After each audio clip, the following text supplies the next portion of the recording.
Los milagros suceden, Señor. Y yo creo que en esta noche tu gloria está aquí, Señor.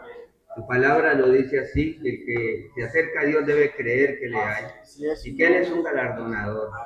Padre, quita todas las obras, Señor, que traen ruina, Padre. Permita que haya salud, que haya bienestar. Permita, Señor, que haya sanidad, que haya liberación, Señor. Que se vaya la amargura, el dolor, la tristeza, todo lo que nos aflige, Señor.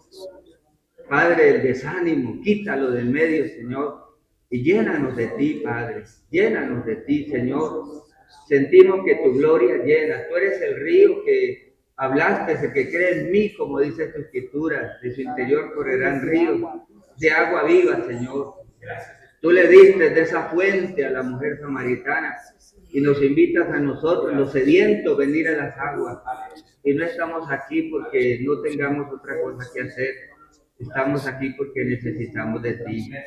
Gracias por amarnos, por sanarnos, por ayudarnos, por bendecirnos, por restaurarnos, por darnos, Señor, el gozo y la alegría de poder adorar a un Dios vivo, un Dios verdadero.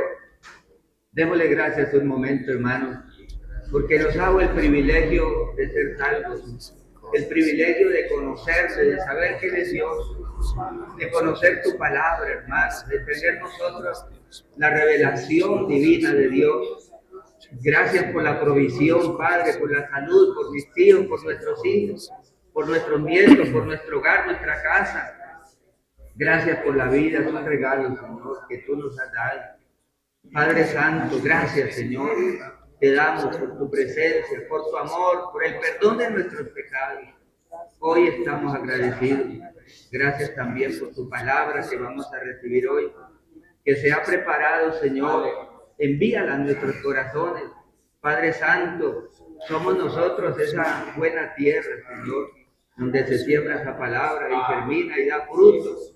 Y entendemos, Padre, y ponemos por obra esta palabra y damos frutos a 100, a 60, a 30. Gracias te damos, mi Rey, en Cristo Jesús. Amén. Amén. Dios nos siga bendiciendo, hermano. Gracias, pastor.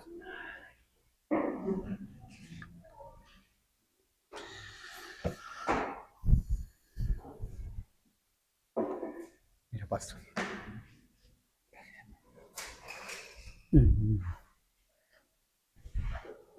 Hola, hermanos, buenas noches. Perdón. Bueno, hermanos, vamos a continuar. ¿Recuerdan que estamos haciendo un estudio? Estamos estudiando los enemigos del cristiano, ¿verdad? Entonces, ya vimos al primer enemigo, ya lo terminamos hace 15 días, y ese enemigo era ¿cuál? No, el que acabamos fue la carne, y hace 8 días empezamos ya con el segundo enemigo, que es Satanás.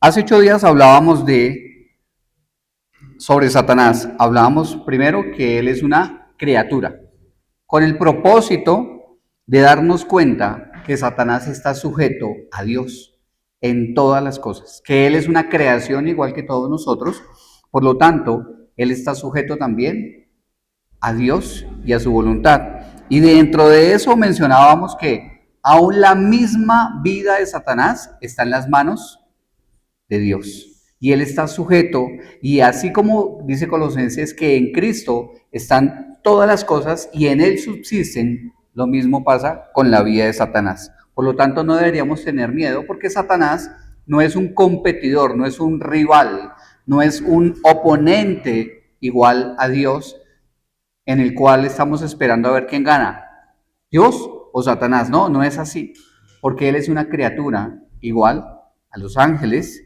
e igual a los seres humanos. Hablábamos también de su estado original, que todos lo conocemos, que el estado original de Satanás es que él era un ángel que disfrutaba de la presencia de Dios. Y hablábamos de la causa de la caída. ¿Cuál fue la causa de la caída de Satanás? Querer ser igual a Dios, el orgullo, ¿verdad? Y eso nos llevaba a pensar en nosotros mismos, que tuviéramos cuidado de tener esa independencia hacia Dios. Satanás se quiso independizar, subiré a lo alto y seré igual. El ser humano, sin verlo de la misma manera, porque a veces no es consciente el ser humano, cuando busca tener su vida fuera de la voluntad de Dios, está haciendo lo mismo, diciendo, haré mi vida aparte, me iré del reino de Dios, pero en realidad es equivocado, porque nos estaríamos igualando en actitud a Satanás. Y terminamos con eso, con una reflexión de que nosotros mismos cuidemos de que nuestra vida esté en riesgo, posiblemente, al tener esa misma actitud. Bueno, hermanos, entonces, hoy el tema que vamos a tratar es su identidad, la identidad de Satanás.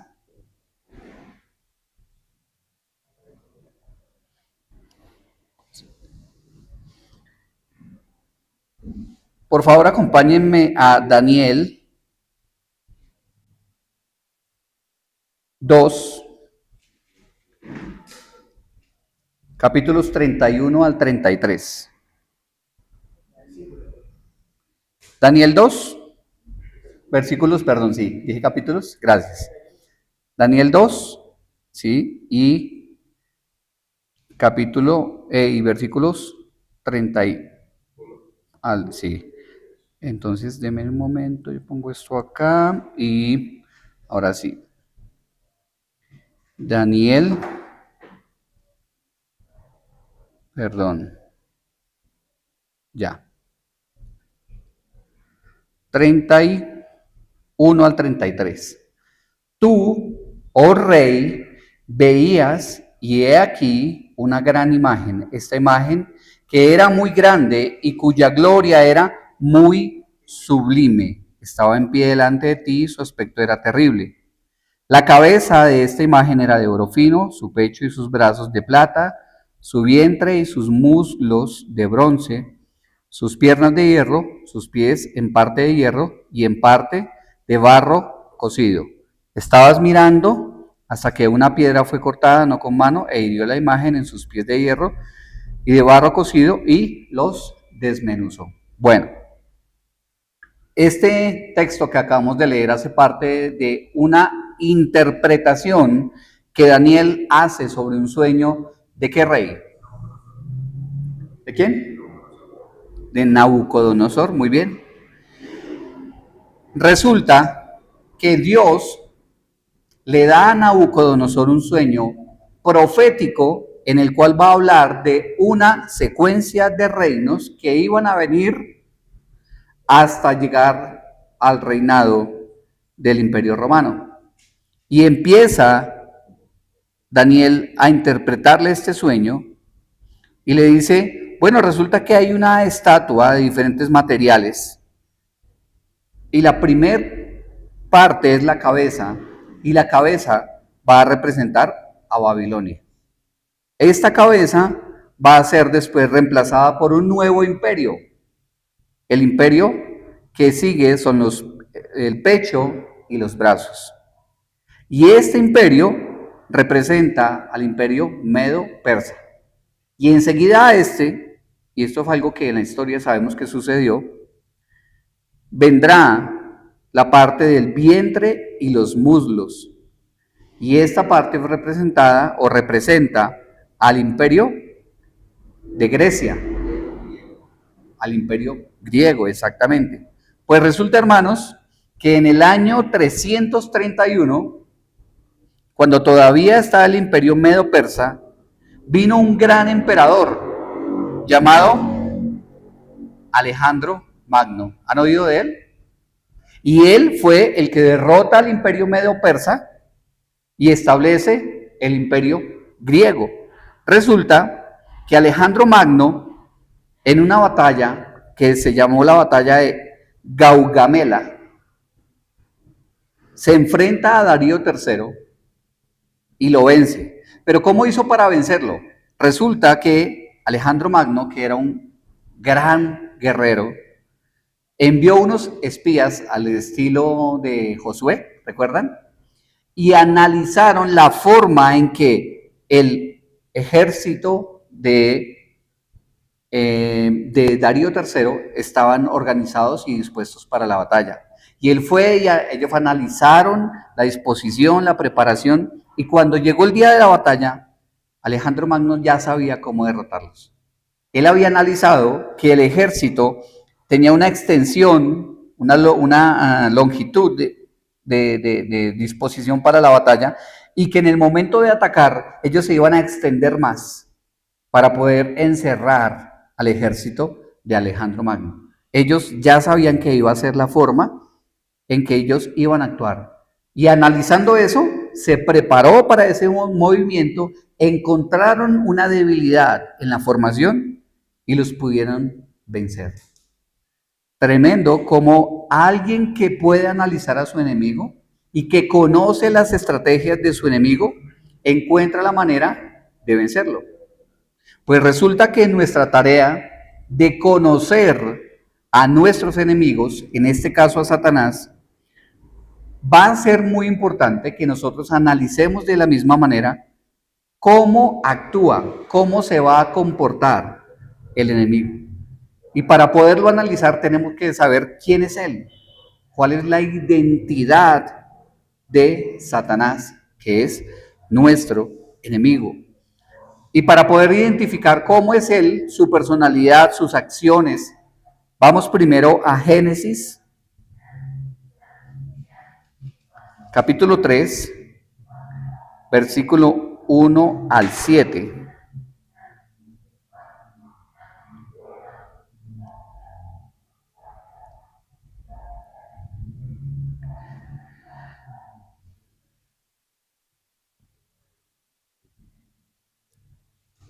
El capítulo tiene un título que es la desobediencia del hombre. También la conocemos como la tentación, ¿verdad? La ocasión en que Satanás tienta al hombre. Leamos.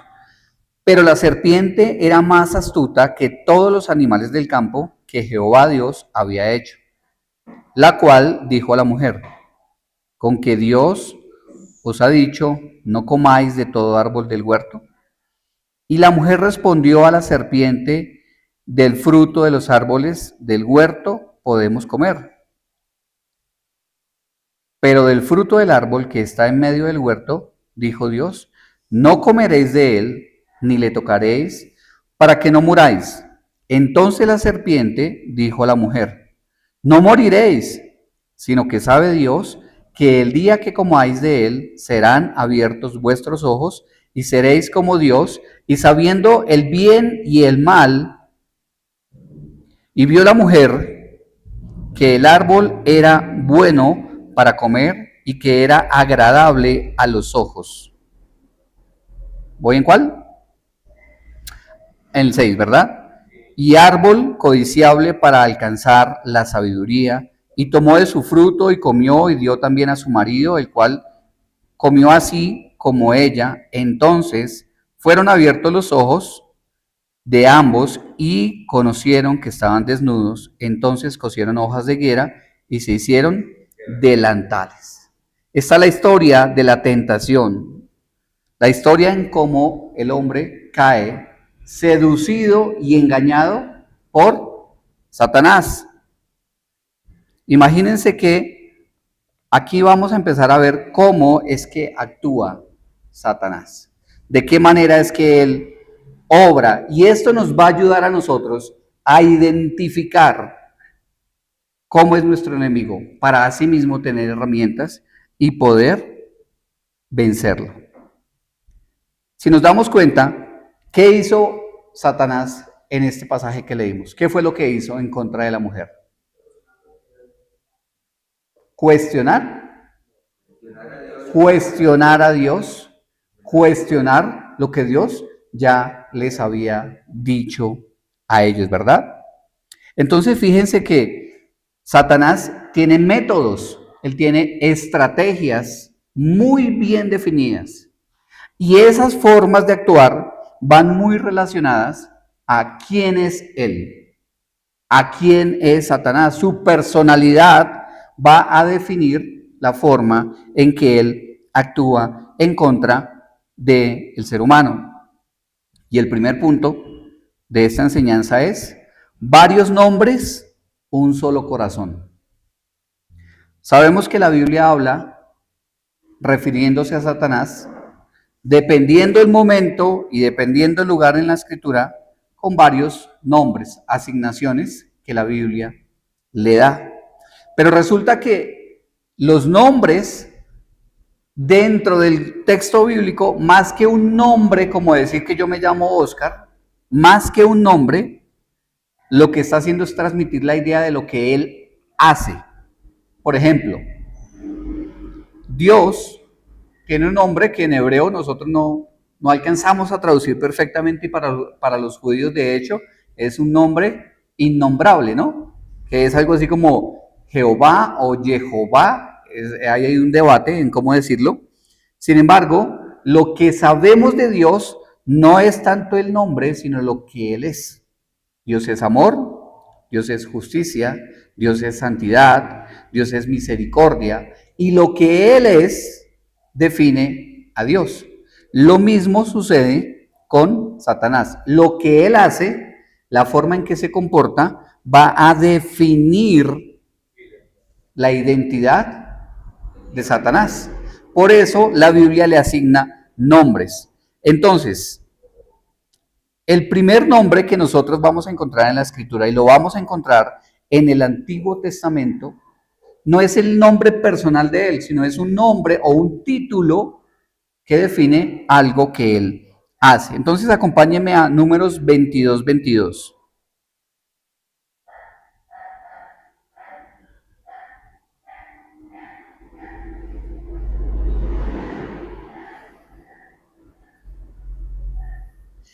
Dice: y la ira de Dios se encendió porque él iba, y el ángel de Jehová se puso en el camino por adversario suyo. Iba pues él montado sobre su asna, y con él 2 criados suyos. ¿De quién está hablando acá? ¿Recuerdan?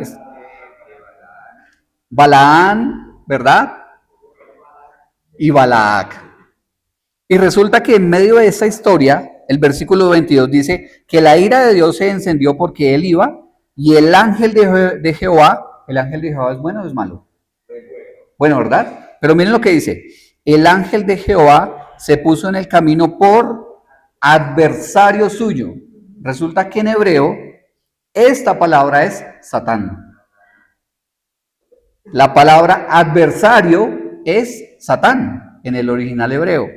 O sea que Satán, el nombre que conocemos, no es el nombre de la persona de Satanás, sino es el título que la Biblia le está dando a Satanás. Y ese título es adversario. Pero fíjense que está utilizado no en la persona de Satanás, sino en alguien que se colocó como adversario, como opositor.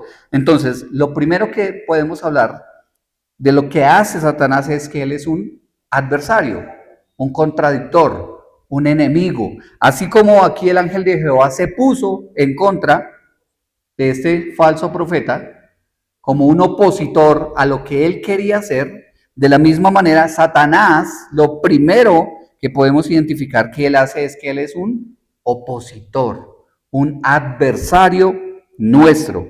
Eso es lo primero, porque el ángel de Jehová sencillamente estaba oponiéndose, nada más. Eso es lo primero. Ahora, si nosotros nos ponemos a pensar en lo que hace Satanás, en lo que él opera, efectivamente es opositor de nuestras vidas, ¿verdad? Les voy a mostrar algo muy interesante, hermanos. Resulta que el Antiguo Testamento fue escrito en hebreo, ¿cierto? Y los idiomas antiguos, como el egipcio y todo eso, antes de ser un idioma organizado, venían de jeroglíficos y de lenguajes muy rudimentarios. Resulta que el hebreo viene de algo que se llama el paleohebreo, o bueno, le asignaron el nombre porque es antes del hebreo ya organizado. Entonces les voy a mostrar cómo se escribe Satanás en paleohebreo. Bueno, primero en hebreo. Entonces, ¿sí ven esta que es como una curvita? Esa es la S o la SH, es Shin, es el nombre. Esta es una T, se llama Tet. Y esta de acá es una N. Esta rojita es la letra o la vocal A. Entonces aquí dice Satan. ¿Sí lo ven? Eso es en hebreo. Pero el paleohebreo nos enseña algo muy interesante de eso. Esta, en paleohebreo era esto, y son dos dientes, como unas mandíbulas mordiendo. Este de acá, la T, es como una canasta o un muro que cubre alrededor. Y la última, la N, es una semillita. Entonces, en hebreo y en paleohebreo, cada una de las letras tiene un símbolo, un significado. Entonces, la primera, que son los dientes, habla de presionar, morder y destruir.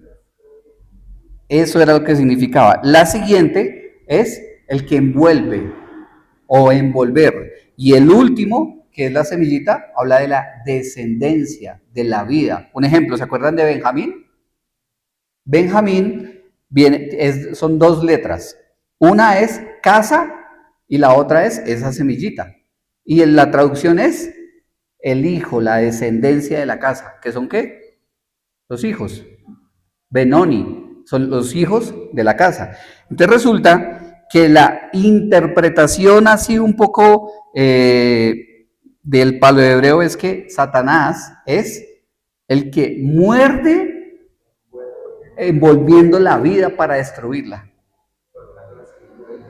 La semilla que es la vida, la descendencia, él la quiere envolver para acabar la vida. Imagínense la interpretación de Satanás desde allá. Entonces, para los judíos, hablar de Satanás era hablar de un adversario que tenía un propósito. ¿Y era cuál?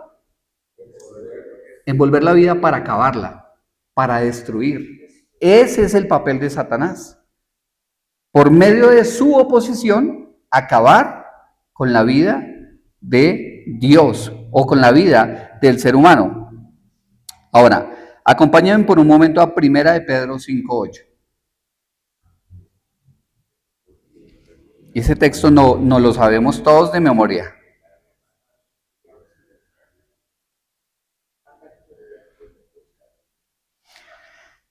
Sed sobrios y velad, porque vuestro Satanás, el diablo, como león rugiente, anda alrededor buscando a quién devorar. Ahora imagínense ustedes a un judío que sabe el trasfondo del idioma, el paleohebreo, escuchando a Pedro diciéndole, tu adversario anda buscando a quién devorar. ¿Será que tenía un poquito más de sustancia esa interpretación para ellos?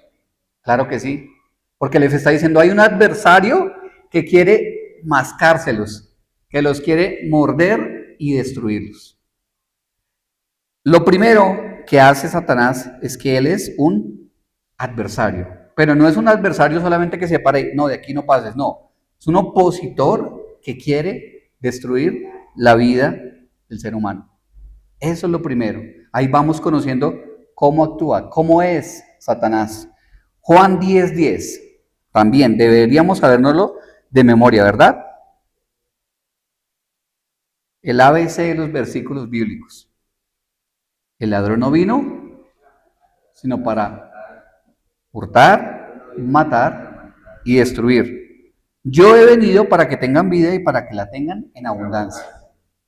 Cuando hablamos del primer nombre de nuestro enemigo, que es Satanás, estamos hablando de un opositor, de un adversario que está buscando una sola cosa: destruir nuestra vida, devorar nuestra vida, acabar con la vida que Dios nos dio. Eso es lo primero que podemos encontrar en este nombre, el nombre de Satán o Satanás en el Antiguo Testamento. ¿Qué es lo que hace primero? Es opositor, pero con un propósito específico, y es acabar con la vida. Ahora, el Nuevo Testamento fue escrito en griego, ¿verdad? Hay una versión de la Biblia que se llama la Septuaginta. ¿Han escuchado de ella de pronto?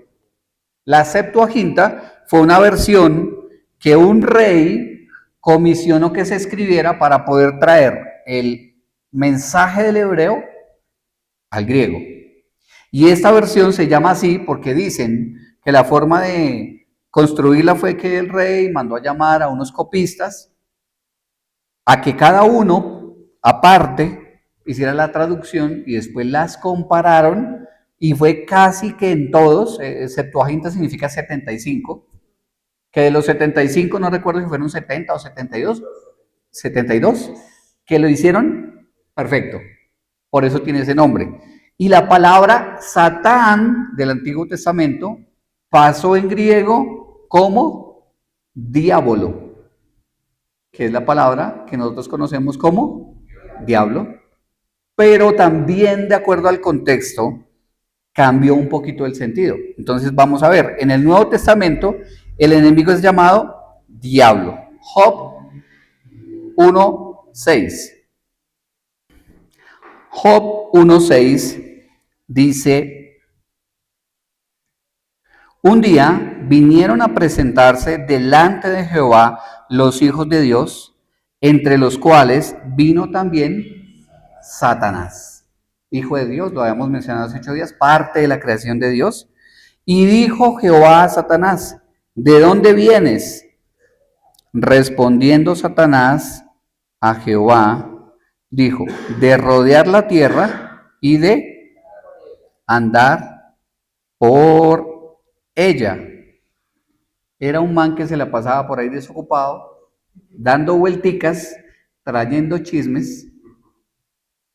Y diablo significa calumniador, el que inventa, el que miente, el que trae chismecitos después de dar la vuelta por la tierra. Diablo significa calumniador.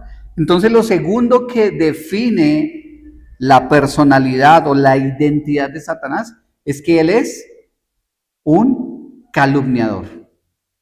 Él es un calumniador. Y el calumniador es el que habla en contra de otro, el que habla con mentiras en contra de otro. Satanás es el calumniador tanto de Dios como de los hombres. ¿Recuerdan el pasaje que leímos al principio? Génesis 3. ¿Y qué hizo con Eva Satanás en ese texto? Calumniar a Dios. ¿Por qué? Porque Eva dijo: no, pues Dios nos dijo que podíamos disfrutar de todos los árboles, pero de ese no. Ah, ¿con qué no? Ah, lo que pasa es que Dios no quiere que ustedes sepan lo que Él sabe. Eso es un calumniador. Alguien que tergiversa la verdad con el propósito de confundir y de llevar a la mentira a los demás. Y en el caso de Satanás, de destruir al ser humano. Miren por un momento, Primera de Timoteo 3:11. Recuerden esto, que igual que en el Nuevo Testamento, la palabra es solamente un título, no es el nombre de nuestro adversario. Primera de Timoteo 3:11.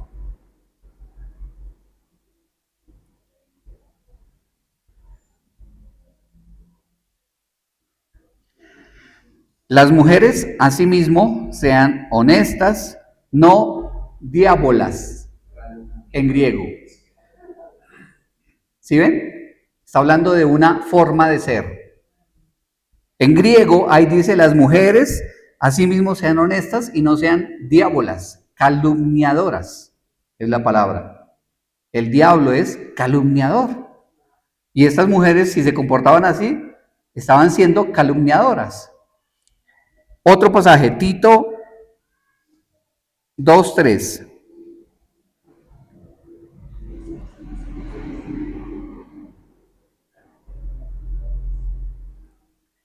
Las ancianas, asimismo, sean reverentes en su porte, no calumniadoras, no diábolas. Ahora, por favor, hermano, no le vaya a decir a una hermana por ahí, usted es toda diábola, ¿no? Usted es toda diablo. No le vaya a salir con esas, porque no le va a entender. Y es capaz que por ahí se enoja con usted.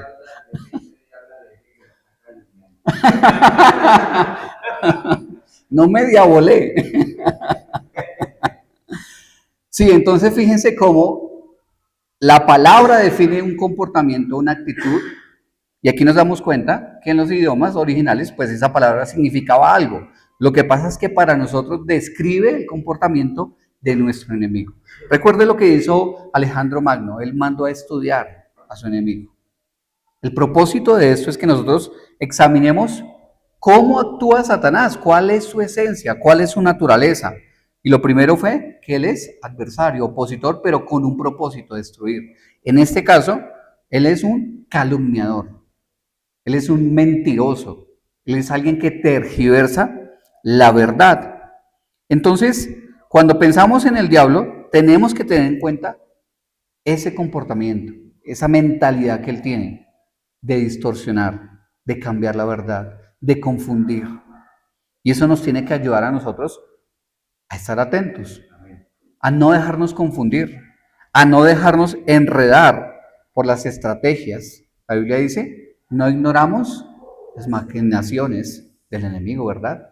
No podemos ignorar que en los momentos en los que somos tentados, el diablo está infundiendo mentira en nuestra vida, en nuestros pensamientos.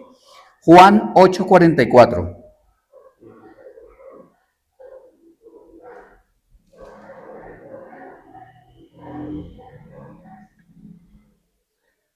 Vosotros sois de vuestro padre el diablo, y los deseos de vuestro padre queréis hacer. Él ha sido homicida desde el principio y no ha permanecido en la verdad, porque no hay verdad en él. Cuando habla mentira, de suyo habla, porque es mentiroso y padre de mentira. Fíjense cómo este padre, el diablo, tiene un comportamiento definido y es mentiroso. Vuestro padre, el diablo, el padre de mentira, el que miente, el que engaña, el que hace cosas en contra de la verdad. Ese es Satanás o ese es el diablo, mentiroso, engañador, embaucador. Y hay una advertencia ahí, ¿no? No nos comportemos como el diablo, porque dice que el que miente es hijo del diablo.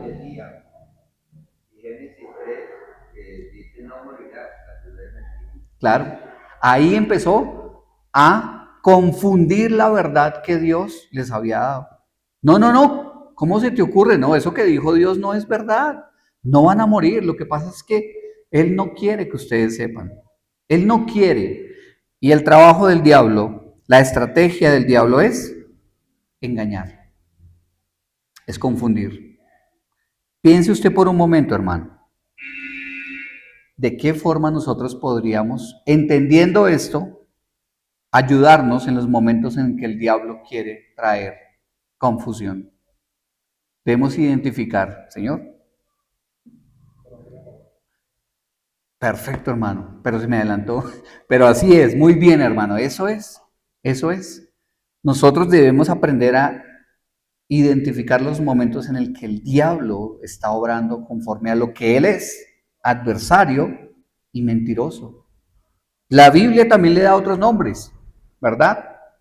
Dice que es la serpiente antigua, dice que es Belcebú, y ese Belcebú tiene también una explicación porque habla que es el rey o el señor de las moscas, haciendo una referencia al mundo espiritual oscuro. Él es el que gobierna en el mundo oscuro, en la oscuridad. El gran dragón. Entonces fíjense cómo cada uno de los nombres lo describe y nos ayuda a identificar que todas las obras de las tinieblas, por ejemplo, pensando en Belcebú, provienen de Satanás, porque es el Dios de la oscuridad. Yo, en ocasiones, les he dicho a todos los que tienen hijos, sé que les ha pasado, En ocasiones les he dicho a mis hijos, uno los escucha secreteando. Y uno sabe que están tramando algo y uno sabe que no está bien. Es así. Bueno, de pronto puede ser que en algún momento hablen de algo secreto, pero lo normal y la conducta normal del hombre es esconderse para hacer algo malo. ¿Es así? Es la conducta natural del ser humano. Hacer las cosas a escondidas, en la sombra, en la oscuridad. ¿Dónde gobierna quién? Satanás. Todas las obras de las tinieblas provienen de Satanás. Entonces, eso nos va a ayudar a entender cómo es Él para poder identificar. Colosenses 2:14.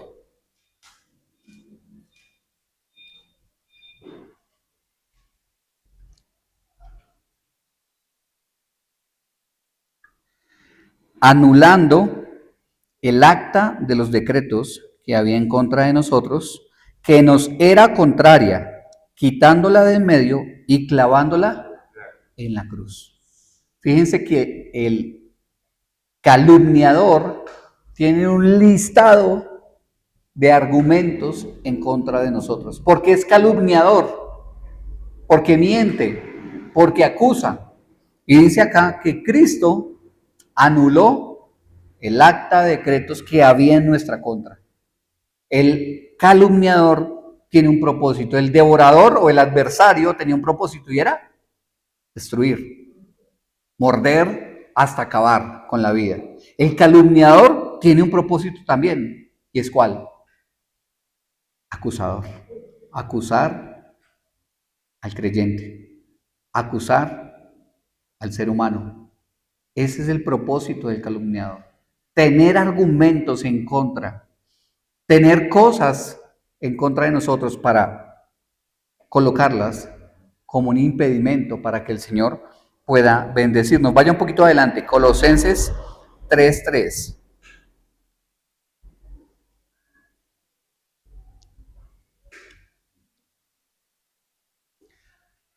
Porque habéis muerto y vuestra vida está escondida en Cristo Jesús. Para todos aquellos que estamos en Cristo, estamos escondidos, estamos protegidos de la obra del calumniador. Nuestras obras, que no son perfectas, dan lugar a que haya un listado de argumentos en nuestra contra. Pero solamente los que estamos en Cristo estamos escondidos de las calumnias y las mentiras de Satanás. ¿Cómo podemos escapar de su obra? Estando firmes en Cristo, estando en el Señor. Dice que él derrotó a los principados de las potestades y decidió públicamente triunfando sobre ellos. Ok, sí, Señor. Entonces el pastor nos dice que Colosenses 2, 15 y 14, 15 y 16 es, 14 y 15, que es el que seguía al que leímos ahorita, dice que él, después de haber quitado el acta de decretos, entonces ahora exhibió públicamente a todos nuestros enemigos y los derrotó. Acabó con ellos. Entonces, todas las obras de Satanás, tanto de Satanás como del diablo, que tienen propósitos muy claros, en uno es destruir, acabar con la vida, el otro es tener mentiras y argumentos en contra. Todo eso es anulado por medio del Evangelio, por medio de la obra de Cristo. Porque Él expone a nuestros enemigos para acabar con ellos y para que nosotros seamos libres de toda obra del diablo. Ahora, ese fue el primer punto. Ahora miremos el segundo punto. ¿Cómo enfrentar al engañador? ¿Cómo lo podemos enfrentar ahora que sabemos qué es lo que hace?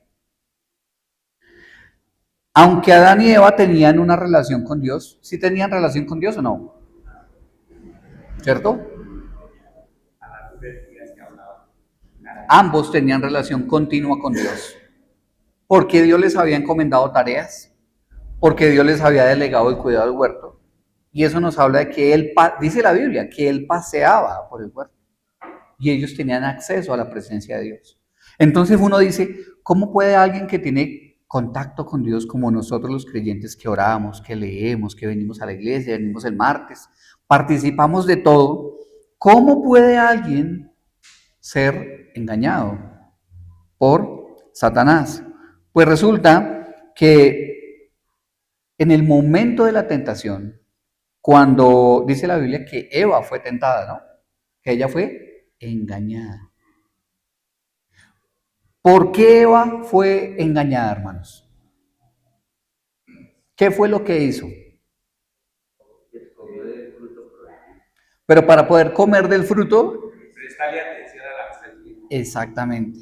Previo a caer, ella dio lugar a la conversación con Satanás y dejó que los pensamientos llegaran a su mente y a su corazón. ¿Se acuerdan el domingo pasado cuando concluimos Filipenses? Que Filipenses 4 nos dice, en todo lo bueno, lo santo, lo puro, lo digno, lo amable. En eso pensar. Pero Satanás vino donde Eva y la engañó por medio de sus pensamientos. Entonces uno dice, bueno, el creyente que tiene comunión con Dios, que viene, que participa, que ora, que se santifica, ¿por qué cae en el engaño del diablo? ¿Por qué se deja engañar del diablo? Y ahí viene la parte que el hermano José nos decía ahorita. Mateo 4. Vamos a Mateo 4.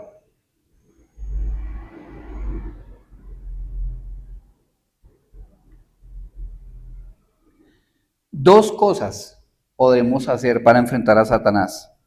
La primera es esta. Sabemos todos que Mateo 4 es conocido como la tentación de Cristo. Dice en Mateo 4:1.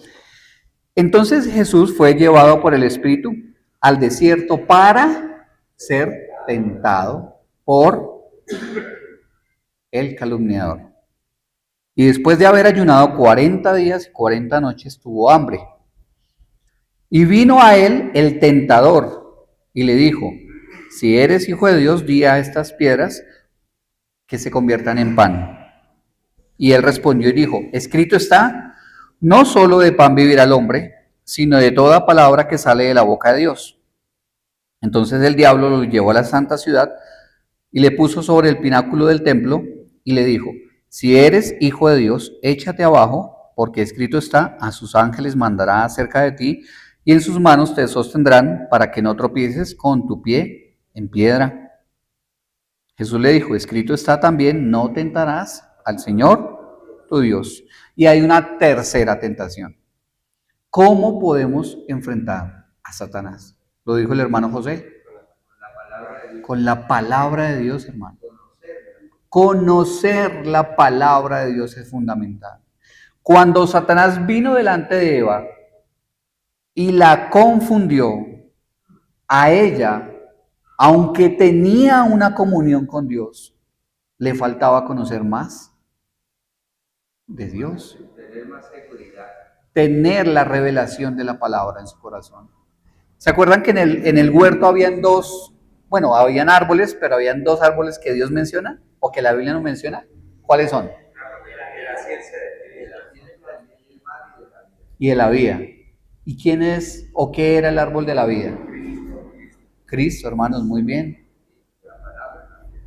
Adán y Eva se tenían que alimentar del árbol de la vida para poder permanecer.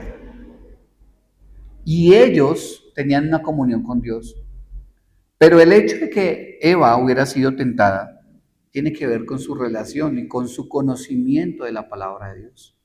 La forma en que el cristiano enfrenta las obras de Satanás es a través de la palabra de Dios. Porque la palabra de Dios nos revela quién es Dios. Y en la medida en que conocemos a Dios, no somos débiles frente a la tentación y al engaño. Porque si Satanás dice una cosa que no es verdad y sabemos que la palabra de Dios dice lo contrario, vamos a estar firmes en lo que la palabra de Dios dice.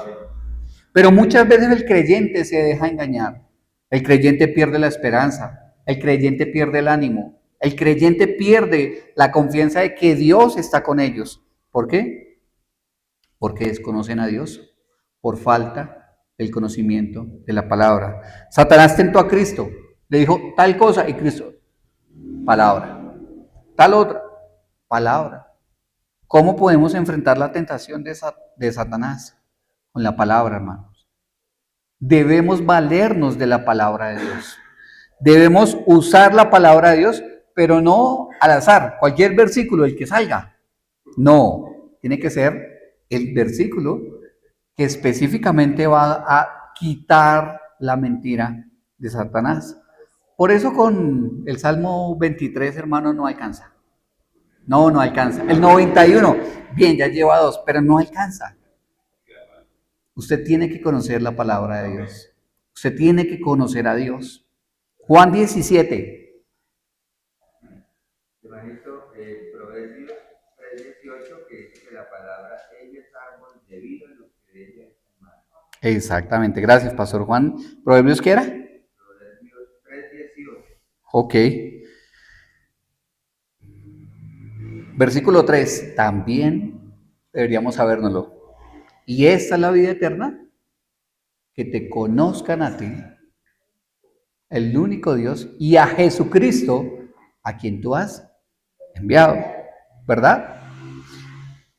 ¿Cómo nos capacitamos para enfrentar las tentaciones? Conociendo la palabra y conociendo a Cristo, porque Él es la palabra de verdad, porque Él es el verbo de Dios.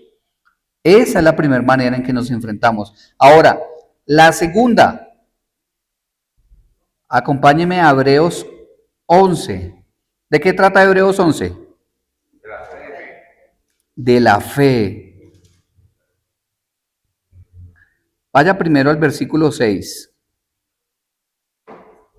Bueno, todos nos sabemos el versículo 1, ¿no? Es pues la fe, la certeza de lo que se espera y la convicción de lo que no se ve. Ahora, vamos a aclarar eso, ¿no? Porque la fe no es algo abstracto en lo que yo pongo mi energía, mi confianza y de la nada va a aparecer algo. Eso no es la fe. La fe en el contexto de todo el capítulo, también es conocido el capítulo como la galería de los hombres de la fe o el museo de los hombres de la fe o la galería de la fe. Resulta que el capítulo 11 de Hebreos nos cuenta cómo muchos hombres de la escritura por medio de la fe alcanzaron, dice uno de los versículos, muchas de esas promesas. La forma en que podemos vencer a Satanás, y ya lo vamos a desarrollar, es a través de la fe. ¿A qué me refiero? Versículo 6. Pero sin fe es imposible agradar a Dios, porque es necesario que el que se acerca a Dios cree que le hay y que es galardonador de los que le buscan. Entonces, ¿qué es la fe? No es solamente creer, la fe es conocer a Dios, porque el que conoce a Dios sabe que si se acerca a Él, como ya lo conoce, sabe que Dios es galardonador. La fe es conocer a Dios.